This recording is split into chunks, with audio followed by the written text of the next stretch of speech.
that'll say, I'm in my 20s or 30s or 50s, because for some reason, in the world of skincare, women in particular have been conditioned to believe that there's certain products that you use when you reach a certain age. But we now know that that's really not the case. We do know that there's two types of aging we need to be concerned about. There's chronological aging. These are the things that are going to happen to every one of us, whether we want them to or not, right? Things like the fine lines and wrinkles, our collagen breaks down, our elastin breaks down over time. As we age, our hormones change and fluctuate, which, you know, when a woman reaches menopause, for example, she'll notice that her skin is starting to get very dry, but teenagers and people in their early 20s are still going through oilier skin and more blemishes and breakouts, right? We also know as we age, gravity is going to take over. I hate gravity. It's my least favorite of all. Sometimes I look in the mirror and I'm like, where did it all go? But it's okay, because we do know that there are ways to slow that progress down. But the one that we really need to be concerned with is environmental aging. Environmental aging are all the things that we do, not just today, but the things we did 20, 30, 40, 50 years ago. You know, your diet.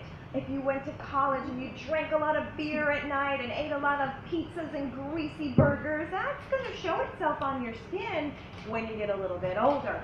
Things like smoking cigarettes, drinking too much alcohol, being exposed to pollution all day long.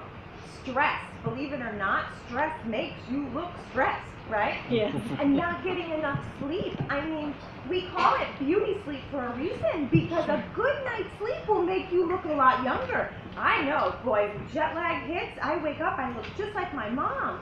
And, which is great, but she's older than me. So all of these things do wreak havoc on our skin. That's why it's very difficult to find two 20-year-olds who both look 20. One could easily look 16. The other could easily look 30, 35. And it's also the same with a 60, 70-year-old. And you see some 70-year-olds and they look like, oh my gosh, amazing, physically fit, beautiful skin. And others can barely get out of a chair, you know, and they look very, very old. So yes, when we talk about age, we do know, you know, when you're in your 20s, cleansing is really, really important. You have to cleanse your skin every morning and every night, and you can never go to bed without wearing makeup. The other thing is you have to wear sun protection. That's a given. When you get to your 30s, you know, things change a little bit. Hydration is becoming a little bit more of a concern, and you really want to start targeting that skin around your eyes, because yes, you're going to start to see those little pesky fine lines appearing, right? But it's not about age.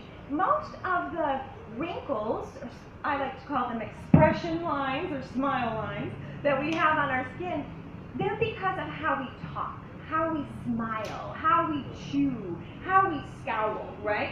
All of that repetitive motion over time leaves little lasting impressions in our skin.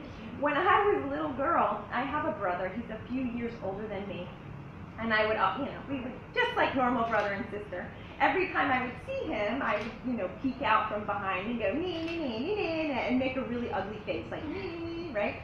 So one day my mom yelled at me, she says, Jackie, you need to stop making those faces at your brother. I said, well, okay. She goes, one day, if you don't stop, your face is going to stick that way. And in some strange way, she's absolutely right, because those little things that we do over and over and over again are what lead to these little impressions, right? So if you smile a lot, we call them smile lines. If you're very expressive, you call them expression lines.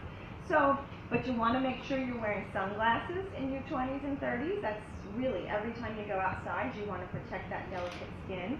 When you reach the age of about 40, exfoliation becomes really, really important in your skincare regimen, because when we're teenagers, believe it or not, our skin cells completely shed about every 2 weeks on average. But when you reach the age of 40, that same exact process that used to take 2 weeks can now take 40, 45, 50 days to achieve the same thing. So then you obviously look in the mirror, you see little flaky patches or uneven skin tone, and you want to grab that scrub and help that process along. You know, and by the time you get into your 50s and 60s and 70s, everything you've been doing from your 20s, you still need to be doing it. Cleansing, moisturizing, sunscreen, scrubbing, mask, whatever the case may be.